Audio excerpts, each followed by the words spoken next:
ایسی لاجواب کتاب، اب اس کی لاجوابی بے مثالی کے چند نمونے دیکھیں۔ قرآن ایسی لاجواب کتاب، قرآن ایسی بے مثال کتاب، اللہ اکبر، پوری روئے زمین پہ اولین آخرین موجودین کو دیکھ لیں، پوری روئے زمین پہ کوئی بھی کتاب ایسی نہیں ہے جس کتاب کو اتنا زیادہ پڑھنے والوں نے پڑھا ہو جتنا قرآن کو پڑھا گیا ہے۔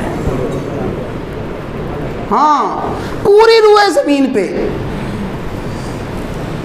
چیلنج کے طور پہ کہا جا سکتا ہے، لوگوں روئے زمین پہ کوئی کتاب ایسی نہیں جس کو اتنا پڑھا گیا ہو، اتنا پڑھا گیا ہو، اتنا پڑھا گیا ہو جتنا قرآن کریم کو پڑھا گیا ہے۔ قرآن کریم پڑھنے والوں نے بحمد اللہ تعالی قرآن کریم پڑھا، اس انداز سے پڑھا، اس انداز سے پڑھا، انسانی عقلیں حیران رہ گئیں۔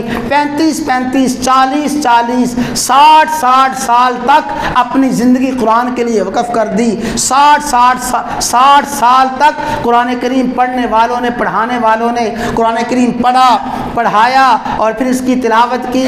کسی نے اس کی تلاوت کی نماز میں تلاوت کی، کسی نے اس کی تلاوت کی قیام میں تلاوت کی، کسی نے سجدے میں تلاوت کی، کسی نے اس کی تلاوت بیٹھ کے کی، اور کسی نے اس کی تلاوت کی زبانی کی، کسی نے اوپر سے دیکھ کے اس کو پڑھا۔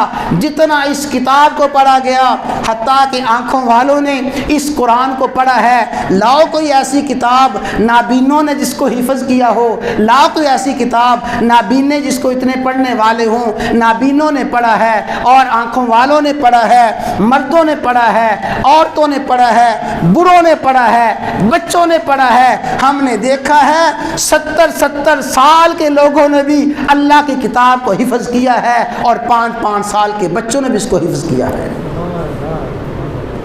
یہ بے مثال کتاب ہے، کون اس کی مثال لا سکتا ہے، کون اس کا جواب لا سکتا ہے؟ میں اکثر عرض کیا کرتا ہوں کہ ترکی کے شہر استنبول میں جو عجائب گھر ہے، اس عجائب گھر میں جہاں اور سے بڑی اور بہت سی نادر اشیاء ہیں، ان اشیاء میں نبی کریم صلی اللہ علیہ وسلم سے منسوب تبرکات بھی موجود ہیں۔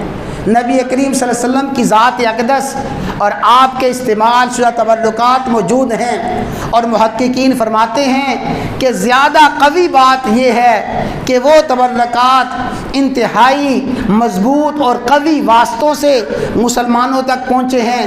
ان تبرکات کو جب خلافت عثمانیہ کے دور میں عثمانی خلیفہ نے اپنے تسلط میں، اپنے قبضے میں لیا، پتہ ہے ان تبرکات کو اس نے محفوظ کرنے کے لیے ایک عالی شان اور بڑا ہی بہترین محل بنایا، کمرہ بنایا، اور آج بھی اس عالی شان کمرے میں موجود ہیں۔ پھر اس نے عجیب کارنامہ کیا، اس نے کہا یہ ہمارے آقا کے تبرکات ہیں، یہ ہمارے آقا سے منسوب تبرکات ہیں، اس کا احترام ہے، اس کا ادب ہے، اس کی انتہائی عزت افزائی ہے۔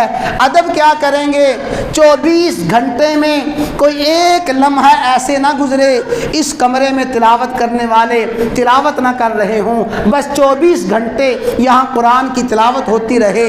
اس نے باقاعدہ لوگ مقرر کیے، ان کا کام ہی یہ تھا، بیٹھ کے قرآن کریم پڑھ رہے ہیں 12 گھنٹے 8 گھنٹے ایک جماعت نے پڑھا، ابھی وہ جماعت اٹھی نہیں، دوسری جماعت آ گئی، تیسری جماعت آ گئی، 24 گھنٹے تک اللہ کے کتاب، اللہ کے قرآن کی وہاں پہ تلاوت ہوتی تھی۔ اور میرے بھائیوں، یہ سلسلہ 1 2 4 نہیں، کوئی 10 20 سال نہیں، کوئی 150 سال نہیں، پورے 400 سال تک کا عرصہ اس حال میں گزرا کہ اس محل میں قرآن کی تلاوت ایک لمحے کے لیے بند نہیں۔ کون سی ایسی دنیا کی کتاب ہے جس کو ایسے پڑھا گیا ہو؟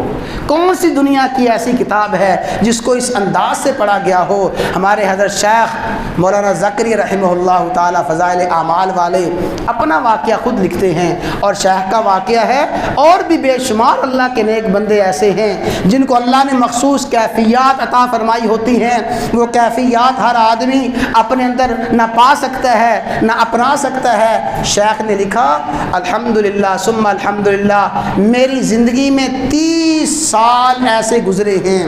کتنے سال جی؟ 30 سال ایسے گزرے ہیں، میں نے ماہ رمضان میں روزانہ ایک اللہ کا قرآن مکمل کیا ہے۔ تو یہ بے مثال کتاب، ایسی کتاب کون سی ہے؟ ایسی لاجواب کتاب کون سی ہے؟